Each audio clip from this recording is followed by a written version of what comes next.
A non-governmental organization, Save the Children International Nigeria, has called on both federal and state government to prioritize budgeting and fully implement children's rights and privilege, underlying the need to address issues impacting Nigerian children. Speaking at the conclusion of a two-day capacity building session and the 7th National Children's Parliament in Abuja, the country director of Save the Children International emphasized the organization's dedication to eradicating abuse, neglect, exploitation, and other rights violations facing children across the country. He asserted that violence against children is preventable and called for collective action from government, civil society, communities, and individuals to protect children and support their growth and development. This assembly is a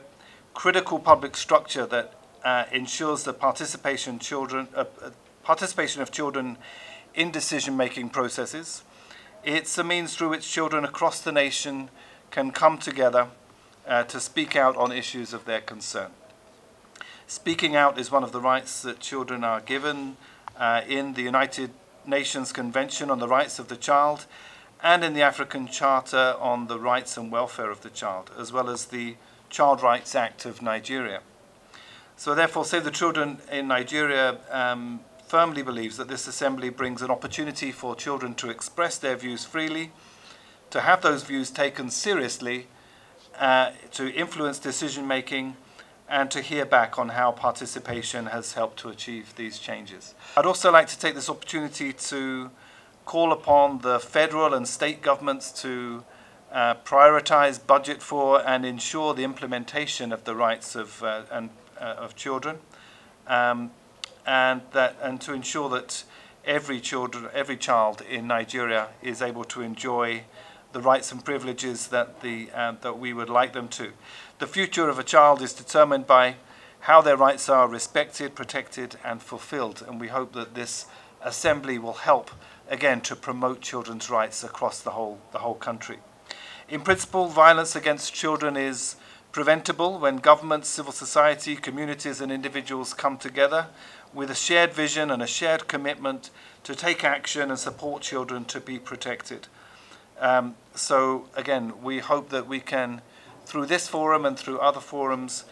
come together to ensure that all forms of violence, harmful practices, and abuses against children are acted against, and that we can therefore realize or help children to realize their full potential and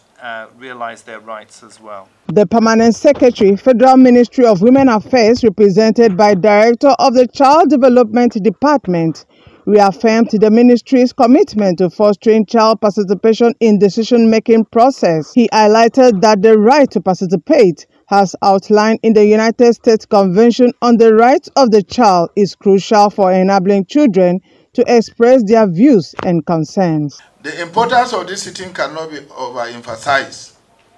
as it coincides with Nigeria's preparation for the participation at the first Global Ministerial Conference on Ending Violence Against Children, scheduled for Bogota, Colombia, as from 7 to 8 of November 2024. In line with international best practices, the view of children has been imputed into the country's commitment that will be presented at the conference.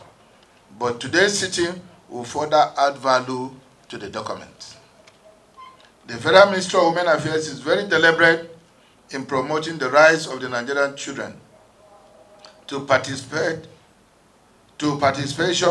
noting that involving children to deliberate on topical issues that affect their well-being makes them more aware of their right to survival, development, protection, and participation, which also empower them to speak out and reducing the nature of silence around sensitive issues that affect them. I want to use also this platform to inform you, the members of the Children's Parliament, from the 6th to the 7th parliamentarians to come back to support the Federal Ministry of Women Affairs in grooming and mentoring other young children to sustain the tempo of child participation rights in Nigeria. Present at today's sitting are 24 states and FCT. May I call on the remaining states to conduct election of their state children's parliaments and to send their representative to join the 7th National Children's Parliament, as we do not wish to leave any state behind in the next sitting that may soon come up. I want to say that the future is bright for every child. For I believe